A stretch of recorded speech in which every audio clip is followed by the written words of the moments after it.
Welcome to what I hope will be an opportunity for personal growth to all who join me today. My name is Jenna Castle, and in my life I've assumed several different titles and numerous roles. But today, I simply wish to share with you some exciting ideas in order to help us all to grow. For when we open ourselves to growth at a personal level, we enhance our ability to more fully experience our lives. These ideas come from many rich sources. However, the main resources used to formulate this presentation, which I highly recommend, include an audio program entitled Freedom from Fear by Reverend Mary Boggs of the Living Enrichment Institute, a book entitled Feel the Fear and Do It Anyway by Susan Jeffers, Life is an Attitude by Elwood N. Chapman, and finally, Peace, Love, and Healing by Dr. Bernie S. Siegel. I'd like to begin by telling you a story. There once were three brick masons working together on a building. A little boy happened by and asked the first brick mason, "What are you doing?" Without even looking up, he responded, "I'm laying bricks." The little boy approached the second brick mason and asked him, "What are you doing?"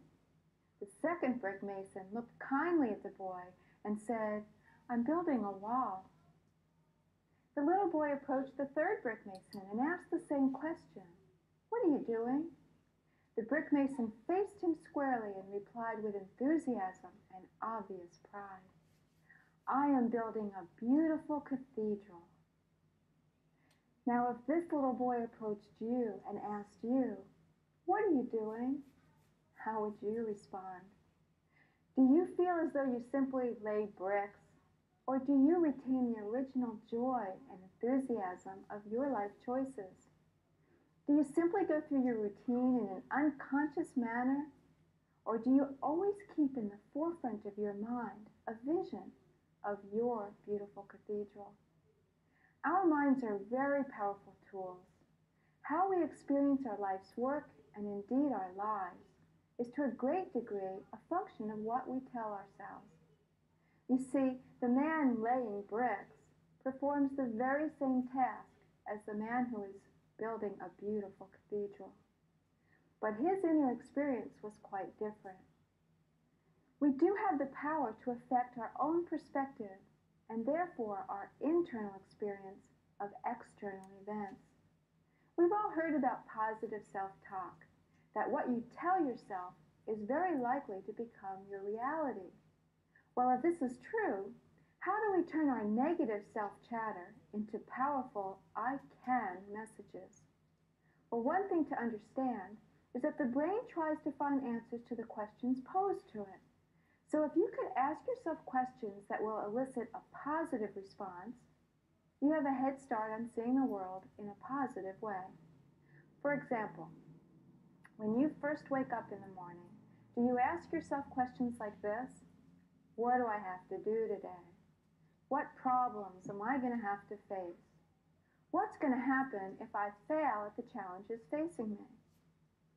Or try some of these questions instead. What am I excited about today? What challenges can I look forward to learning from today? What new opportunities can I create today? When facing a new challenge, or what some people call a problem, what kind of questions do you ask yourself?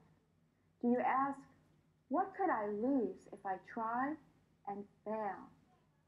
Or how about this? What could I lose if I don't try? What could I gain by trying, whether I succeed or not? Often, we're stuck in negativity or negative emotions, such as anger, depression, anxiety, to name a few. It's important to recognize that these negative emotions that we're experiencing are actually based in fear. Fear of failure, fear of being hurt, fear of being humiliated, fear of not having enough money, fear of being alone. I'm sure you could add to the list. For example, if you get angry because someone cut you off when you're driving, the first thing that actually occurred was that you experienced a fear of having a collision. The anger was actually based in fear, as most negative emotions are. Fear is the biggest inhibitor of us acting upon our dreams and living our lives fully. We hold back from participating in life fully because we are afraid. We're afraid to speak our truth, we're afraid to show up in the world as we are, and we're holding back in some way because of our fears. Well, sad to say, it's not possible to do away with fear completely. Every person on this planet experiences fear. We all have fear in our lives. Think about it. Where is fear controlling you right now? We all have fear in our lives. Even the people who are very successful and self-confident, who are out there making their dreams a reality, experience fear. Therefore, fear is not the problem. What we do with the fear is what determines how we live our lives. Although we can't eliminate fear, we can view it differently and deal with it in healthy and productive ways. You see, we each have places, events, situations with which we're comfortable. This is known as our comfort zone. We each have a very unique comfort zone based on our own past experiences, our perceptions of our capabilities, and our willingness to be out in the world. Some people are only comfortable in the confines of their own home. Others venture out into the world, into the workplace. And others still seem to make the whole world their home. But when the challenge is presented that is outside our personal comfort zone, fear appears. Sometimes our fear induces enough self-doubt that it actually prevents us from moving ahead. We allow the fear to immobilize us and to stop us from living fully or realizing our dreams. Well, what's the alternative? If we could shift our perspective and see fear instead as an ally that's telling us, proceed with caution, but proceed. A warning, if you will, that says clearly and boldly, growth opportunity ahead.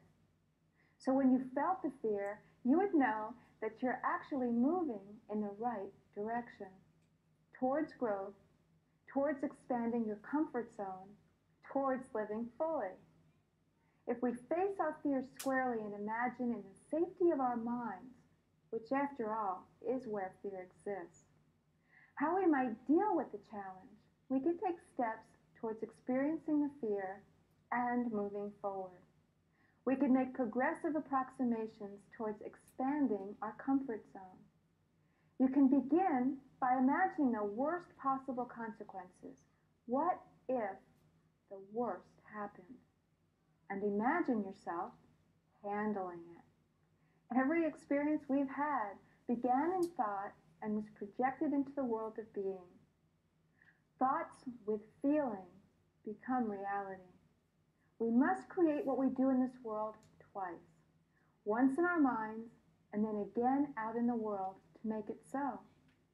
So facing the fear and imagining how would you handle that situation makes it easier to proceed with optimism. And as Oscar Wilde said, the basis of optimism is sheer terror. But how can we get past our fears? As Susan Jeffers says in her book of the same title, feel the fear and do it anyway. Each time we venture beyond the confines of our comfort zone, we discover new ways of being. We discover inner strength and abilities. We learn to expect bigger and better things from ourselves. Expectation is another very powerful determiner of events. I'd like to share a story with you about a young man who took the Scholastic Aptitude Test, the SAT, as part of the college entrance procedures. When he received his test scores back, he saw the number 98 on the paper. Well, he was quite distressed and concerned about his ability to succeed in college with an IQ as low as 98. But he did go to college. His first term, he received D's and F's. His second term was no better, and the dean called him in for a conference. The dean warned him that if his performance continued at this poor level, he would be asked to leave the school. "Well, what do you expect?" replied the young man. "I only have an IQ of 98. The dean took out the file and explained to the young man, "You don't have an IQ of 98. You scored in the 98th percentile. That means that your score was equal to or better than 98% of the students in all of North America." Well, the next term, that student pulled a 4.0 grade point average. The only thing that had changed were his expectations. Another example of how powerful expectations are in determining events was shown in a research project conducted in San Francisco. 3 teachers had been brought into the principal's office and told, "You 3 teachers are the best teachers in this whole school. We've decided to reward your performance by giving you each 30 of the best students." These teachers were asked, "Don't tell any of the students or the parents about this." At the end of the year, it was found that these students tested significantly higher than all of the students not only in the school, but in the entire district. The teachers were brought in again. They were informed that this had been an experiment and that the students had actually been selected at random. Well, the teachers were amazed, and they could explain the high scores only by the fact that they were, after all, the best teachers. Well, then the researchers informed them, "Actually, we put all the teachers' names in a hat, and yours were the 3 that were pulled." This was a double-blind study, with the only factor not being controlled for being expectations. In summary, if we learn to live with fear as an ally, which navigates our path in the direction of growth, use our minds and strength of spirit to expand our personal comfort zone, and learn to expect bigger and better things of ourselves, we will enhance our ability to live more fully with a constant focus on our beautiful cathedral. I'd like to leave you with a poem that says, "Come to the edge," he said. "No," they replied, "we will fall."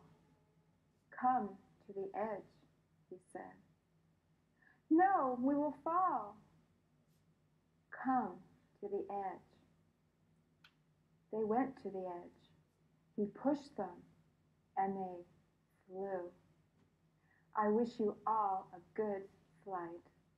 Thank you.